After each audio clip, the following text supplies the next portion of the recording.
story is just incredible that someone who escaped prison, she was on the run for close to 140 days. She was on the U.S. Marshals 15 Most Wanted Fugitives list. And as you said, she felt that there were misconceptions about her in the media, in the news. Do you think there were misconceptions of her? I mean, what is the biggest one there? So I think, and a point that she makes very well herself is that there's a common issue that women face, that they're called manipulative and that they are blamed for the failings of the men around them. And I think that was an argument she put forwards very strongly in the interview, is that actually, rather than the men around her taking responsibility for what they did, and I'm specifically talking now actually about the prison guards that she worked with on her escape, they put it on her and said that she had manipulated them into doing, well, breaking the law, helping her get out of prison. And one of them, I think, got $15,000 or something to help with her escape. So it's not like she exactly had a gun to his head to do that.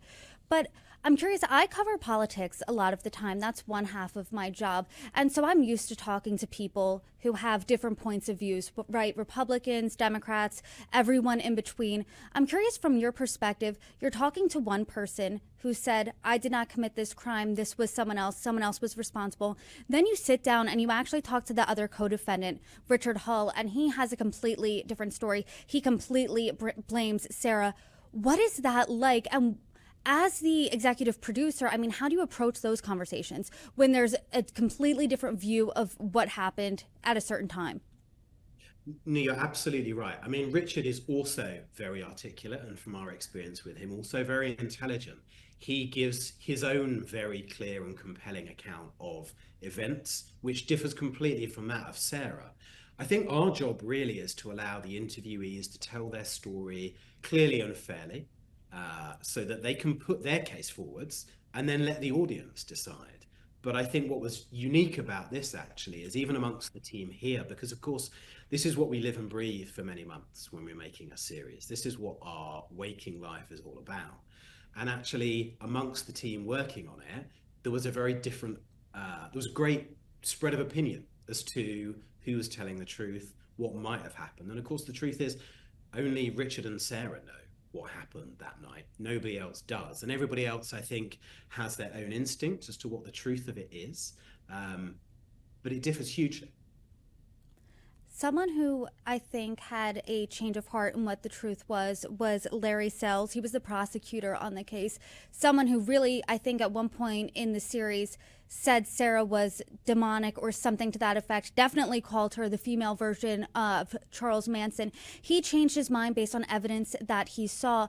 What was that conversation like when you were talking with him about that change of heart? Because for on just a human level, it's very hard to admit when you're wrong. And then when you're admitting when you're wrong, when you effectively put someone in jail, I mean, I just can't even imagine. What was that like for you? I mean, he's had an extraordinary journey that he goes on. You know, he's very honest about what he feels were the mistakes he made. And you can see that he was conflicted, exactly as you say, on a personal level, because he had to say, I got it wrong. But also, I'm sure he had to weigh out the fact that by saying he got it wrong, there was an implicit criticism about the whole system with which he was working within. You know, he was a very seasoned and experienced prosecutor. And I'm sure, well, I know that he had to weigh up in himself, not just about admitting he was wrong, but questioning the whole machine, the whole system that he was part of before coming out in the open. And now he is a vocal advocate for justice not having been done. And there was a development in this case really recently. At the beginning of this year, Sarah's petition for early release was denied. She's 46 years old now. That means the earliest she can get out will be in 2054. She'll be in her mid 70s. You've spent time with her personally. You've devoted so many years on this series, on her story. What was that like for you personally, the toll of that type of news? Well, it was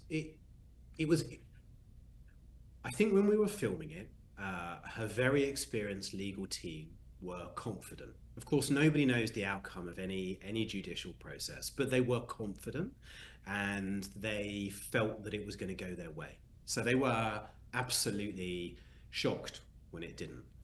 And ultimately, we looked to them for their experience as to how it was likely to end. So we were all as surprised as they were that it didn't go the way that they thought it would. I think from my position here covering crime in general, you learn a lot about the injustices in the justice system. Covering this and diving into Sarah's story, did you learn anything new about the justice system that you didn't know before? Did your mind change at all about anything? I think, whenever you make a documentary series like this, you want to tell the story of the people that it's about, but you also want to use that as an opportunity to look at bigger questions, bigger picture.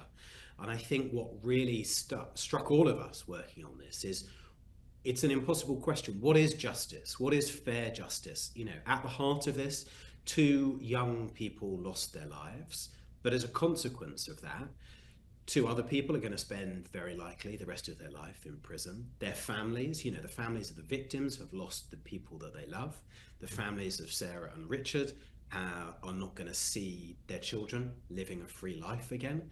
And I think it's a really challenging question to ask, and I hope one that the series provokes people to consider themselves is, what is fair justice? How do you deal with these extraordinary, extreme events and come up with a sort of I suppose, a fair conclusion?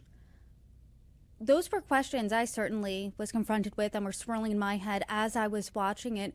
But this isn't your first series dealing with a crime, but how is this different than anything else you've ever made?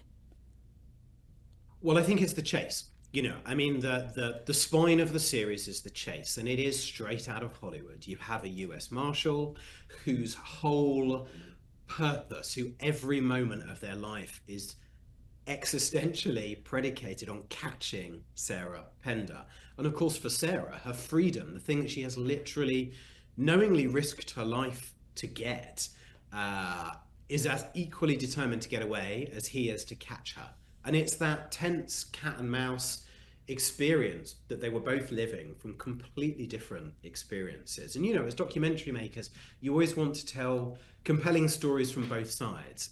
And this really delivers on that, because to be inside these completely extraordinary stories, if it was written as a drama, it would sound made up. It's so out there.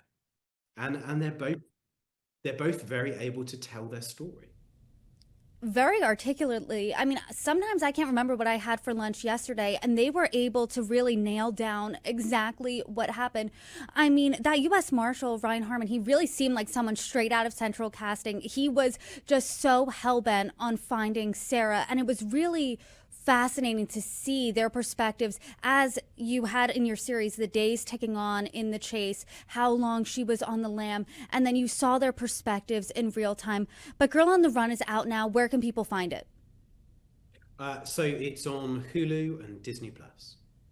Tom Pearson, thank you so much for the time today. A big congrats to you on the series. It was so compelling. Thank you so much for joining me. Thank you so much. Take care.